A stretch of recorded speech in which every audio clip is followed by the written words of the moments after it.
So we start the Gemara today in Chav Daled Amud Beis towards the bottom of the Amud where it says Bameh Mefaisen. First word on the line is Nahalech. So we're talking over here about the different Geirolis that they made in the Beis HaMikdash. There were 4 of them, as we'll see. And here the Gemara asks the question, Bameh Mefaisen. What are the Kainim that are joining this raffle? What kind of clothing are they wearing? Rav Nachman says, B'bigdei chayil. They wear their regular clothing. Rav Shesha says, B'bigdei kaidish. They come to the Geirol, they have to be wearing their bigdei kahuna, their holy clothing. And the Gemara explains the reason for their machlokes. Rav Nachman Amar b'bigdei chayil. They should wear their regular clothing. Di'i omrit b'bigdei kaidish. If you're going to say they come to the raffle wearing already their bigdei kaidish, what's going to happen? Ike bales rayis. There are those that are very mighty and strong, are very aggressive. The Chamsi Vavdi, even after one person wins the raffle, they're going to come and grab and go and do the Aveda before someone else. They're already wearing their bigdei kahuna, and they could run immediately and do the Aveda even though they didn't win. Rav Shesha says, no, there's another svara. B'bigdei kaidish, we want them. Rav Shesha says that we want them to wear dafke bigdei kaidish. Why? The iyamrit b'bigdei chayil, if you're going to say that they wear only bigdei chayil, their regular clothing, so what's going to happen? Agav chavivusei, because of the love that they have for the Aveda, mikru va'avdi. What could happen is the one that won the raffle might forget that he's not wearing his bigdei kahuna. As soon as he wins the raffle, he's going to be so excited, he's going to run to do the Aveda before he changes his clothing into the bigdei kahuna. So this is the machlokes here. We see in both of the reasons that the basis of this is the excitement that the Kainim have to do the Aveda. The question is, which one is a better idea? Rav Nachman says, Minoam min Allah. From where do I see a source, from my opinion, that the raffle was made with bigdei chayil? The Tanan, because in the Mishnah it says, in Masechta Tamid, Mosrun lachazonen. After the Kayin wins the raffle, that's the way the Gemara understands it now. So what do? We gave him over to chazonen, which are the shamish, the caretaker there in the Beis HaMikdash, and v'hayu mafshitin oisan as bigdeyen, and he would undress them from their clothing, and he would only leave their pants on. And so seemingly the Gemara understands right now, what does this mean? Why would he have to change their clothing? My love. So the Gemara explains, don't you think what this means is, they would give over the caretaker there to take the Kayin that won the raffle, and he would have to change his clothing. So Rav Nachman says, so from here I see that by the raffle they were wearing their regular clothing, and they would have to change their clothing. Now, what happened to the Michnasayim? L'chayre, you have to change the pants as well, from regular pants to the Michnasayim of the bigdei kahuna. So the Gemara is going to address that soon. But l'chayre, you see a clear ayat to Rav Nachman, that they changed their clothing. Amar Rav Huna bar Yehuda, Amar Rav Sheshes. So he said, no, in the name of Rav Sheshes, which argued with Rav Nachman, he said, no, that's not what it means. Loi. Not the person that won the raffle had to change his clothing. The ones that did not win the raffle, they have to change their clothing. Because Rav Shesha says they all came to the raffle dressed in bigdei kaidish. And now the ones that didn't win the raffle, they have to change their clothing back into their regular clothing. They're not going to be doing the Aveda. I'll bring you a proof as well from what the Braisa says, to my opinion. And here he talks about the Michnasayim. If you're going to say it refers to the person that did win the raffle because he was wearing regular clothing and now he has to be changed into the bigdei kahuna, what did it say in the Braisa? When they changed their clothing, they left the pants on. All right, so what does this mean? They would leave the pants on, and then they would first put on the kisaynes and the avnet and all the other clothing. And then after all the other clothing was on, then they took off the pants and they changed the pants last. That's what it's mashma, how the process was of changing the clothing. The pants came last. But could that be? V'atanya, we learned in the Braisa, how do I know that you don't put on any of the other bigdei kahuna before you put on the pants? That comes the first. Talmud Laima of Michnisevad, Yiyu, or Yilbash al Besarei. It's supposed to be directly put on Besarei, on his flesh, before any other clothing, the person is dressed with any of the other bigdei kahuna. So how could you say that when you're changing the Kayim from regular clothing into bigdei kahuna, they first put on all the other begodim, they left his regular pants on, and only afterwards they changed the pants? It can't be. So therefore, what must we say? What are we talking about over here? They're getting undressed. They're getting undressed from the big day Kodesh into the regular clothing, and the pants they left on, they took that off the last in order to do it in the tznias way. That's the pshat of Rav Sheshes in the Braisa. So how does Rav Nachman explain this? How does Rav Nachman explain that the pants was put on the last? So he explains as follows. Ha loy kashya. This is not a question. Hachi katani. This is the pshat of what was done over here. Ad she'oidam aleyen big dechayil. When the big dechayil, when they were still wearing the regular clothing, which is what Rav Nachman's opinion is, they came to the raffle wearing regular clothing. So this kohen that won the raffle, and he's wearing big dechayil, malbishin oisai michnesei kodesh. The first thing is they change the pants. He's wearing all his garments. So the first thing is the pants is changed. Then then they would remove the other regular clothing. And then when the Braisa says they would leave the pants on, the reason is because the pants was already changed before. In order to do it in its sneezed way, while he's still wearing all of his other garments, they would change the pants from Michnesei Chayil to Michnesei Kaidesh, and then when they put on all the other begadim, the pants was left on. That's what the Braisa meant to say. So we have over here the two interpretations of this Braisa, whether the Kayin that won the raffle was already wearing Bigdei Kaidesh, like Rav Sheshes, or according to Rav Nachman, he was wearing Bigdei Chayil. Now the Gemara brings Rav Sheshes' source. Rav Sheshes, Minoa Minillah. From where do I know my opinion that at the time of the raffle all the Kainim come already dressed in Bigdei Kaidish? The Tanya, because we learned regarding this raffle in a Braisa as follows. Lishkas Hagazis. Where did this raffle take place? It took place in the Lishkas Hagazis. So Lishkas Hagazis, what kind of a room was this? It was a chamber, Kimin Besilki Gedaila. It was built like a very tall house that's on a second floor, a very, very tall, big place. And what was inside there? So in this Lishkas Hagazis, Haisa Payis b'Mizracha, they made this raffle every day on the Mizrach side of the Lishkas Hagazis. V'zakin Yeshiv v'Marava, there was an older person from the Bezdin, a representative of the Bezdin. Lishkas Hagazis was the room where the Sanhedrin of 71 sat in that room. So they had a representative of the Bezdin that sat there on Maidav side to oversee the Geidel to make sure that it's being done right. The Kayanim would come and make the Geidel. They would stand like in a circle. A b'chulya is like a necklace. So they would stand in a circle. And then the one that's actually doing the Geidel, the one that the caretaker that took care of the Geidel came. He would take off the hat from one of the Kayanim. And then they would know Shemimenu Payis Maschel, that from him the Geidel will begin, and then they went around. They went around from that. That's how they made the Geidel. This is what it says here in the Braisa.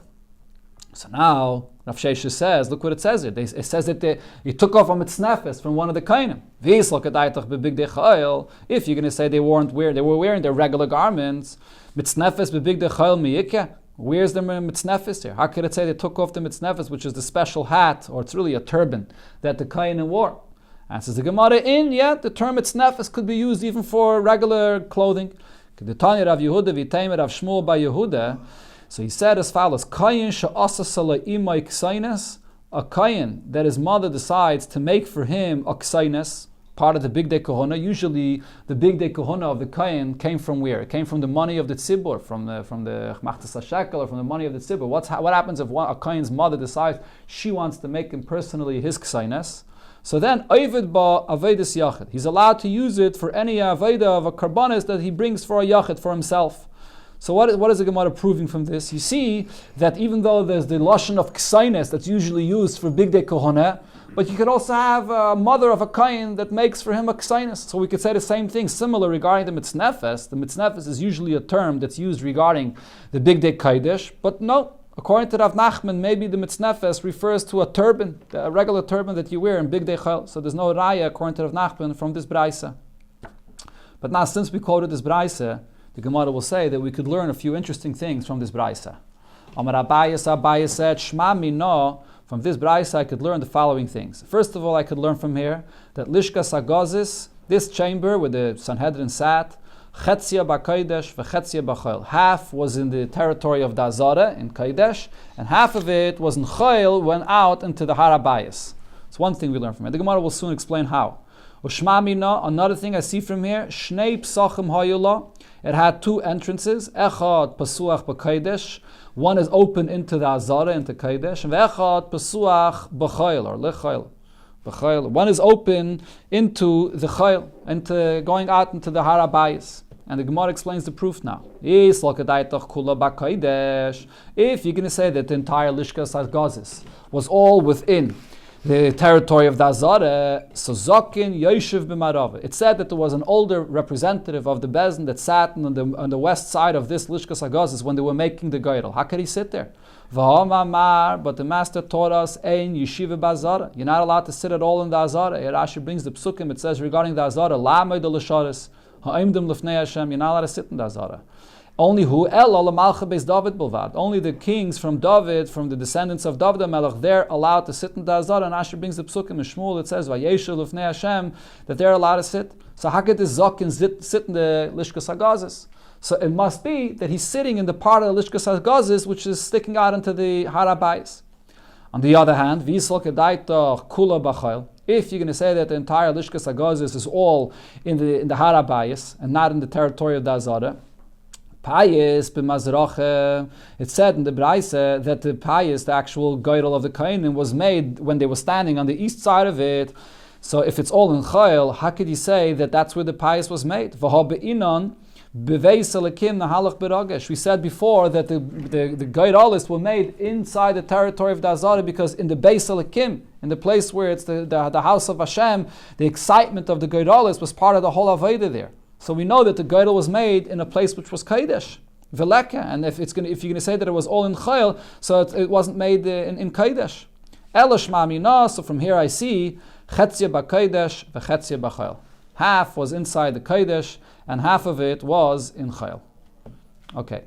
Just before we continue the Gemara, an interesting Tosfos here. He says, if the whole point is that to create this excitement in Beveis Elikim, so then why did they make it off on a side chamber in the Lishkas HaGazis? Shouldn't that excitement be in the center of the Azara, outside, and not in a side chamber?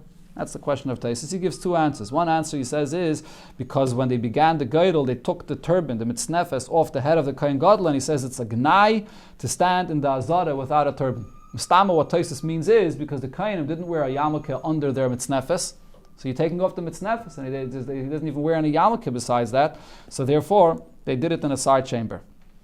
Another answer he gives is they were standing in a circle. So if you stand in a circle, if they're going to be inside the Azara, so they're going to be some Kohanim that are going to be with their back to the Kodesh and the Kodesh HaKadoshim. But if they're making it on the chamber off to the side, so nobody will be facing with their back to the Kodesh HaKadoshim. Now the Gemara continues and explains, how do we know there were two entrances? One entrance going into the Azara, and one entrance coming in from the Har HaBayis. So that king was standing the whole time with Aryam. The what? At the time of the Geirel. I don't know if he had to be without the mitznefes the entire time. I think there's a discussion in Mefarshim if they took off the mitznefes, just to know from where they're going to start from, and then they immediately put it back on him, or in the entire time of the Geirel he was without a mitznefes. Meikar adin, to stand in one place without a yarmulke, the lashon that it says, the Alter Rebbe also quotes in Zohar, in Tanya from the Zohar, that a person shouldn't go dal damas without a yarmulke. Meikar adin, to stand at least in those times. I mean, today, the halacha regarding a yarmulke is that because it's the minig always to wear a yarmulke. If you don't wear a yarmulke, besides the inyan of a yarmulke, which is Yerushalayim, there's an inyan of tznius. That's what the Alter Rebbe says in Shulchan Aruch. But me'ikradin, to stand in one place without a yarmulke, you're allowed. So it could be even the entire time of the Geirel. He stood without any head covering. Now, how do we know there was two psachim? The what? Because the gather of tznius is any area in the body which the derech of it is to be covered. If you uncover it, it's heipachat tznius. It's different than the way we define what tznius means. And that's what Alter Rebbe says in Shulchan Aruch. According to the Alter Rebbe, even the person's feet, even it shouldn't be uncovered because the derech, in those places where it is the derech, that it's always covered, it's considered to be a makim tzanua. Okay, so the Gemara continues, V'yisal kedaitach pesach echad yeshla. If you're going to say that there's only one door coming into this Lishkas HaGazis, upasuach l'kaidish, and the only opening is coming from the Azara, So if so, the question would still remain. Zaki Yoshev b'marave, you're saying that there was a zaken that was sitting there inside of the room. How could he sit there? But we learned in the Mishnah, halishkais habnuyas b'chayil, those chambers, even if their actual territory of the chambers is built in chayil, it's built in the harabayis, but upsuchais lekaidish, if they only have one door, one entrance coming from the azara, then teichan kaidish. The entire inside of that room is all kaidish. So you still can't sit there, even if it's in the actual space is in harabayis, but it has the opening to kaidish. So therefore, we know that it has to have an opening out into the harabayis.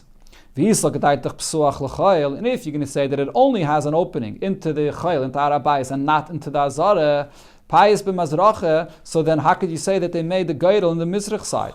It's not considered to be part of the azara, because vatnan, it says also in the Mishnah there, benuya is b'kaidesh, any chamber that's built, the space of that chamber is built in kaidesh, but upsuches l'chayil, it only has an opening out into chayil, into the harabayis, teichan chayil, the whole inside of that chamber is all chayil. So we must say, Shnei Psachim Hoyala, there are two entrances into this chamber. Echat Pesuach B'Kaidesh, one has an entrance into Kaidesh, Ve'echat Pesuach L'Chayil, and therefore it's split into half. That part that's built in Kaidesh will be Kaidesh because it has an entrance from Kaidesh, and the part that's built into the space of Chayil is Chayil because it's open into Chayil. The Mishnah continues now with the second raffle that they made every day. Right? There were 4 different raffles, and now we go to the second one. First one was for the Trumas Hadeshen, only one thing, and the second one had 13 different things in it, as we'll see. Hapayis Hasheni, the second raffle is going to be for the following things: Mi Shaichet, who will be shechting, Mi Zayrik, who sprays the blood, Mi Medashim Mizbeach HaPnimi, who will clean out the inside Mizbeach from the ashes, Mi Medashim HaMenorah, who cleans out the menorah, prepares it to light the menorah, Mi Maile Vadim Lekevesh, who is going to bring the parts of the carbon tamid to the ramp. So we're not yet talking about bringing it up to be burnt in the Mizbeach. There were 2 stages. First it was brought onto the ramp, and then from there, other Kainim took it up from the ramp to the Mizbeach itself. So who brings it to the Kevesh? And here, this was divided into 6 different Kainim. Haraish v'haregel is one Kain, takes the head and the right foot.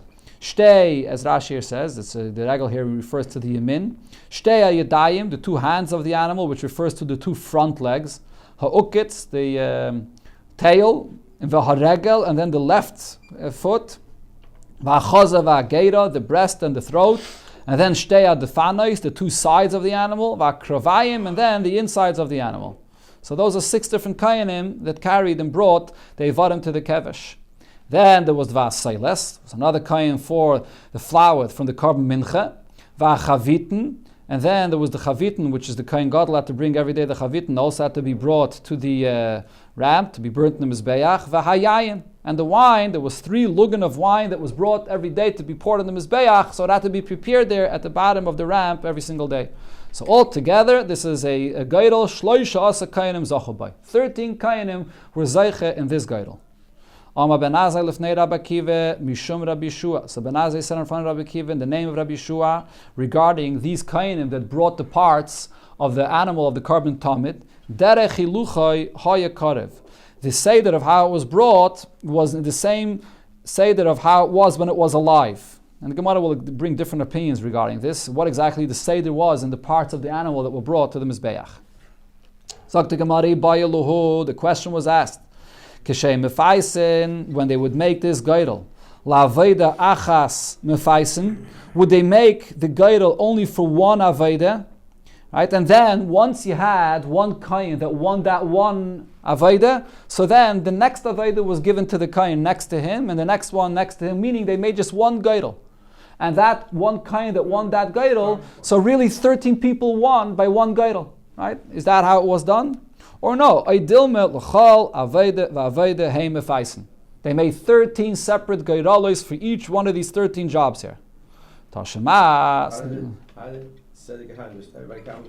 Yeah, that to get into a circle, right? There's no the reason they were in a circle is because there's no front and no back, so they're all equal in a circle, right? Right. Starts with, and they go around, they choose a number, and they go around, and whoever that number comes to, that's who wins it. So again, the Gemara's question is there one raffle, and whoever wins, so the kain next, and the kain next, and the kain next, wins all 13, we have all 13 jobs right in that one geidel, or no, they made 13 separate geidalos. Tashema, Gemara says, come and I'll tell you a raya here. It says, Arba Paisas Hayusham. The Lashon of the Mishnah is that there were 4 raffles every day. If you're going to say that for every individual Aveda they made a new raffle, so Tuvave, that's so many more than 4. Rav Nachman Yitzchak says, no, this is not a raya. Hachi ka'amar. When it says there were only 4, what it means is as follows. Arba pa'amim nichnasin lahafis. There were 4 times that they gathered to make a raffle. But you can say that each time they gathered for a raffle, because they were raffling off so many different jobs, maybe they had to make a few raffles every time. So the Gemara brings a raya, Toshema, Rabbi Yehuda says, Loi hoya payis lemachta. There was no payis. They didn't make a separate raffle. This is actually talking about the 3rd raffle, which we'll learn about in the next Mishnah. So when they made this is for the raffle for the Ketaitis. So in the Ketaitis, there are 2 different jobs. One job by the Ketarashi here brings it. One job by the Ketaitis was to put the Ketaitis on the Mizbeach inside. Another job of the Ketaitis was they had a pan, a machta, and to take the fire from the Mizbeach outside and to bring it to the Mizbeach inside. The fire that they used for the Ketaitis had to come from the coals of the Mizbeach outside to be brought into the Mizbeach inside. So this Mishnah here says, Rabbi Yehuda says, Loi hoya payis lemachta. There was no separate raffle that they made for that kohen that took the fire, the coals from the outside Mizbeach to the inside Mizbeach.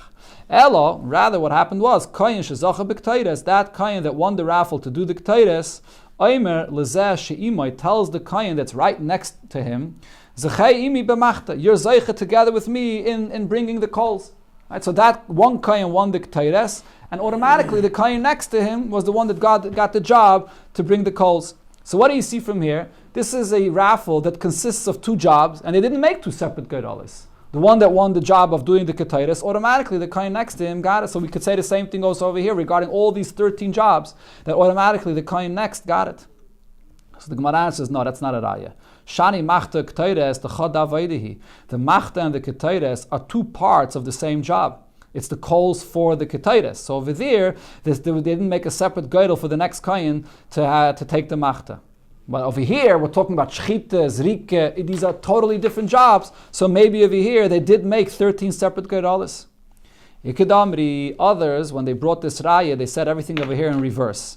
And then they said that from here, we have this Mishnah where it says that the kohen that won the machta, there was no separate raffle. So dafke, machta, kteides, only the machta and the kteides, the chad aveidehi, since it's 2 parts of one aveide, therefore there was no separate raffle. Aval shar aveides, but from the Rabbi Yehuda, I see that otherwise, by other aveides that are separate, by pais, I would need separate raffles. That was the raya that the Gemara was bringing. So the Gemara says, no, it's not a raya. Really, they always made separate raffles. But machta, they always made 1 raffle.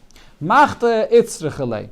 Over here, there's a special chiddush that they did not make a separate raffle for the kohen that comes and takes the machta to take the coals. Why not? Because salke daitach amina, I would think to say, hoyel v'loy shchiche. Since the ketaides is an aveda that is only done twice a day. It's not like all the karbanis. There's many karbanis that are brought every single day. But the ketaides is only twice a day. So it's much less common. Uma atre. And also, as we'll see later in the next daf, the Gemara says the one that brings the ketaides becomes rich. And that's why the ketaides was only done by a kohen that didn't get the chance to do it ever before. So therefore, I would think nisakin le'payis b'fnei atzma. So therefore, if you become rich by this, so divide it into 2. You should have the part where you do the ketaitis, the one that brings the actual ketaitis on the mizbeach, and then the part of the kohen that brings the coals for the ketaitis. So 2 kohenim should have a separate opportunity to do this. I should make separate gedolos. Kamash malan. So therefore, it tells me no, that I don't make 2 separate gedolos from this. So it's interesting. Rabbeinu Chananel says from here you see that when it says that you become rich when you make the ketaitis, it doesn't refer only to the one that actually places the ketaitis on the mizbeach, but also the one that's just even bringing the coals for the ketaitis. He also becomes rich. Right? So I'm just thinking to myself when I was learning this, maybe you could say similar regarding what it says today regarding a bris, that a sandik becomes rich of making a bris. So you have the sandik that has there holding the baby b'shas the bris, and then there's the sandik mu'umid. So the question is, does the sandik mu'umid have this school of becoming rich as well? And do you have to have the whole Sandikos, including Sandik Mu'ummah, to become rich? I remember there's discussion about it, right? So over here in the Gemara you see that the Ketaitis, it's divided into two parts, and both of them would become rich independently. Tashema, now here the Gemara brings a clear raya regarding how these Gedolos were made. The Tani Rab Chia says in the Braisa, Loi l'chol aveda v'aveda mefaisen. Not for every individual Ameda did they make a new raffle. El kayin shezacha betamid, the kayin that was zeiche in shechting the carbon tamid. So then shneim asar echa v'kayin and nimshachim imay. And then all the other kayin that was standing next to him, you follow and you bring along the other 12 to come and do the rest of the avedists. As Shmami knows, so this is a clear ayah that they did not make another 12 separate raffles. The what? All that you hide in order, If you have to do the Aveda, yeah.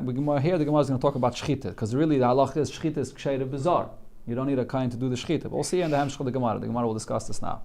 So Payis Hasheni. Now let's go into the details of what the second raffle consisted of, right? So it was Shchita, Zrike, and so on. Yibayalu, the question was asked, Mi Mekabel. One thing that was missing in this whole raffle here is the Kabbalah of the blood. It's also an Aveda. It's not mentioned here. So who's the one that's Makabel the blood? It must be one of the people that won the raffle. So is it the Shaykhet Makabel? Is the one that did the Shchita the one that's Makabel the blood? And the Gemara explains what would be the svara for that. The Amrit Zayrik Makabel. If you're going to say that the one that's spraying the blood on the Mizbech receives the blood, then there's a problem, because what might happen is, Agav Chavivuse, because he has the love for the mitzvah, he wants to go and do the mitzvah to spray the blood, he might not have the patience to wait there to get all the blood, and he might run to the Mizbech before you get all the blood. And Rashi says, regarding the carbon tamid, it says that you have to take all the blood. As Kol Adam Yishbach al Yisayid the Mizbech, so he has to wait to get all the blood. So you don't want the Zaydik to do this mitzvah, he shouldn't leave before he's done. Or maybe Zaydik Makabel. Maybe no, it's the one that's spraying the blood, he's the one that receives the blood. Because the Yomrit Shaykhet Makabel, if you're going to say that it's the Shaykhet that receives the blood, Zimnin the Shachit Zar, sometimes a Zar will do the Shchita, it's kosher with a Zar, and he might forget and be Makabel the blood as well. And the Kabbalah of the Dam is only kosher with a Kayin. And if you Makabel the blood, and then you could be Chayiv Misa for this. So what's the You're not Chayiv Misa because it's not an Aveda Tama. What? Right. They make a pais on Mishaykhet if it's Ksheida Bizarre. Right, so that's a good question. The Mefarshim asked this, that if a Zar could do the Shchita, so why are we B'chlal making a Geidel for the Kayin to do the Shchita? The answer is, but nevertheless, most of the times the Kayin was the one that did the Shchita. The Kayinim of the Beis HaMikdash, a Beis Av that had its Aveda, they had their opportunity once in a while. So they didn't want the Azar to do the Aveda, they used to do it themselves. So B'Payel, the minig became that the Kainim did it themselves, and they made a raffle including the Shechita as well. Yeah, there was no, Azar. So B'Payel they made the Geidel for the Shechita as well. So the question is, who does the Kabbalah of the Dam? So the Gemara brings a raya as follows. Tashema, we learned, it says in the Brais as follows: Ben Cotton, which was a name of a Kohen Gadol, so he did something. Asa Yud Beis Dad Lekir. He placed 12 different faucets in the kiyar of the Beis HaMikdash. Why 12? Kidei sheyiu Yud Beis Echav HaKayanim HaAsukim B'Tamid, so that the 12 of the Kayanim that win the raffle right in the beginning of the day, that are going to bring the carbon tamid, mekatchen, yideyim, v'ragleim, b'vasachas. They should all have a separate faucet for themselves to be able to wash their hands and feet to do the Aveda. So we see over here that there were 12. 12 kainim were doing the Aveda. If you're going to say that the sheikhet is the one that's also mekabel the blood, so then tleisarava. It should really be 13. What was the number it said in the Mishnah? The number it said in the Mishnah was 13. So if you're saying that the sheikhet is the one that's makabel the blood, so then really there's 13. Elo lav shmami no. So then what must we say? Zayrek makabel. Really the one that sprays the blood, he's the one that's also makabel the blood. And therefore the sheikhet, even though there was a raffle for the sheikhet, but since in the end of the day, the shchita is ksheira bizarre, so when this Ben Cotton, this Kohen Gadol Ben Cotton made the faucets of the kiyar, he did not put in a 13th faucet for the Kohen that shechts, because it is ksheira bizarre. So we can understand why he only made 12. So Shema Mina, this is a proof to the fact that the one that does the zrike, he's the one that's makabel the blood. Amalei Ravacha Berei Rava Ravashi. So he said also, Afanan Nami Tanin, I'll bring you another source for this, because it says clearly, Shachat HaSheichit, the Sheichet shechts it, and then V'kibul HaMakabel, the one that receives the blood was Makabel it, and then Uvaloi Lizraik, and then he comes and does the Zrika. So it uses the term Uvaloi Lizraik, meaning the one that received the blood is the one that does the Zrika. Shema Mino, it's a clear raya that that's how it was done. The next part of the Mishnah was the parts of the carbon tamid. They were brought to the Mizbeach. So the Gemara says it was brought to the Mizbeach. The lashon of the Mishnah was derech hiluchai. The way it was hiluchai. What does this mean? So the Gemara brings a few different opinions on this. So Tana Rabbana, we learned in the Braise, Keitza derech hiluchai. What is derech hiluchai? So the first opinion is haraish va'regel. The first kayin took the head and the feet together. Now we'll see over here in all of these opinions that the reish and the regel goes together, even though the reish and the regel are on two opposite sides of the body of the animal, but the Gemara soon is going to bring the source for this, that they go together according to everybody. Then after that went hechazeh, the breast, v'hageira, and the throat, and then shtei yadayim, the two front legs, shtei defanos, the two sides, then ha'ukitz, and the tail, v'haregel, and the feet. Okay, so this is basically in the order, there was a left foot, right, one left foot. So this is the order, basically, the way it was in the lifetime of the animal. When it's alive, going from the front of the animal, working your way to the back of the animal. The regel is the front? The regel is in the back, but as I said before, the Gemara is going to bring a pasuk that the reish and the right foot go together. Rabbi Yossi has a different opinion. Derech hafshetei. It was done the way the animal was skinned, and that's the way they brought it. So it actually went from the back to the front. That's how they brought the parts to the Mizbeach. So how was this? What's the seder from the way it's skinned? So again, this opinion, like all opinions, haraish v'regel, the head and the feet come together. Or again, it's only the right foot that comes together with the head. Then a ukitz, you start from the back, from the tail, v'haregel, and then the left foot, v'shtei tfanis, the two sides of the animal, shtei yadayim, the two front feet, hachazeh, v'hageira, the breast and the throat. So you go from the back to the front. Third opinion, derech nituchai. The seder how it was brought is in the way that these parts were cut up. The way it was cut up, that's how it was brought. One limb at a time, the way it was cut. What's the order of the way it was cut up?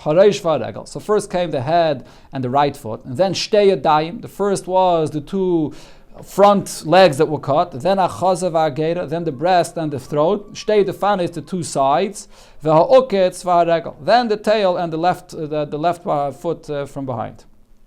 Rabbi Yossi Glili says, a fourth opinion, what's the order of how it was brought? Derech hiluyei hayakarev. It was brought in the order of what was best came first. The best part came first and then came after the other ones afterwards. So what are the best parts of the animal? So again, haraish v'regel, the head and the right foot come first, and then hachazeh v'hageira, the breast and the throat, those are the best parts that came first. Then shtei defanos, the two sides, v'ha'ukitz, then the tail, very fatty, also is very good, and then the worst part was v'haregel shtei yadayim, the left foot from behind and the two front legs, front feet, they were the worst parts of the animal, so therefore they came the last. And the Gemara asks on this order, that he's saying the order of what was best and what was not as good. How could we say this is the order? But v'haksiv, there's a pasuk that says, kol netach toiv, that any part, the good parts of the animal, what's considered to be the good parts of the animal, yerech, the thigh, which is the feet part, it's included in this, it's regel part of it, and kasef, and the shoulders, which the sides, the shoulders is part of the sides. So here we're saying that netach toiv, the good parts, is the yerech and the kesef. And before we said that the regel and the shtei yadayim, these come the last. So how could it be that it comes the last if in the pasuk it says it comes the first? So the Gemara answers, Hahi b'chusha. That pasuk is talking about an animal that's not a very fat animal. So over there, the yerech is the strongest because it's strong, but it's not as fatty. So therefore that comes first. But by a carbon that's brought in the Mizbeach, so usually the carbon that's brought is not a chusha. You're supposed to bring a carbon which is a fat behemah. So over there, the yerech and the kesef are not the best. Amar Rave, so now Rave says, Bein Tana Didon, or Bein Rabbi Yossi, both the Tana of our Mishnah and Rabbi Yosi, Basari Luya the Bisra Azlinan, are saying that the order that it was brought is according to what was the best parts of the meat of this carbon. So, okay, so if you look in the Tan of our Mishnah, the Seder of the way it's mentioned in our Mishnah is not like any of these four opinions that's mentioned here in the Braisa. So the Gemara explains that they both hold that they brought the best first, but there's a difference between Rabbi Yosi and the Tan of our Mishnah. Mar Azal Basar Evre de Bisra. So the Tanem of our Mishnah is going after the size, how big the size of the Evarim were. So if you look in the order of the Tanem of our Mishnah, the ones that are the largest, those who are brought first. And the small, you go smaller and smaller. And Rabbi Yosi says you go according to which was a fatter piece, which was a more tastier, a better piece, not the size. Okay, now the Gemara goes back and explains all of the Tanaim of this Braisa here. My time is salke regel bahadi reisha. Why is it that you have to have the right foot from the back, together with the head? The answer is Mishum dereisha nefisha be'atzamis, because the head has a lot of bones in it. So karva regel ba'adei. So therefore they bring the foot that has more meat with it together with it, because it's just bones. So therefore you want to bring another part of the animal that has more meat on it. The kulal, now everybody agrees, miyis reisha reish karav bereisha, that the head is brought first. Even the opinion that says that they went from the back, the way that it was skinned, but even that opinion says that the head always came first.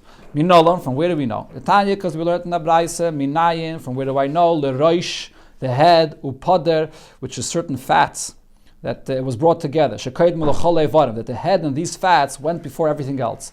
Tamad leima, because the pasuk says, ves roishay ves pidroi ve'orach, the head and the pidroi, these fats went together.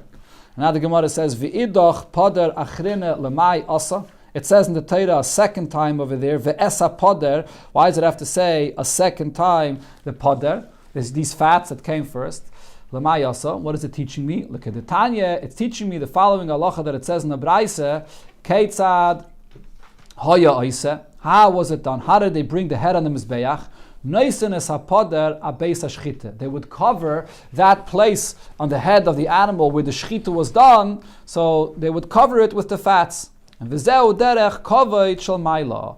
is a pledge in order to make it more honorable to be brought on the mizbeach this way, so it shouldn't be exposed, the bloody part of where it was shechted. So the pasuk says again, pader, they should place the pader on the head in the place where the shchita was done.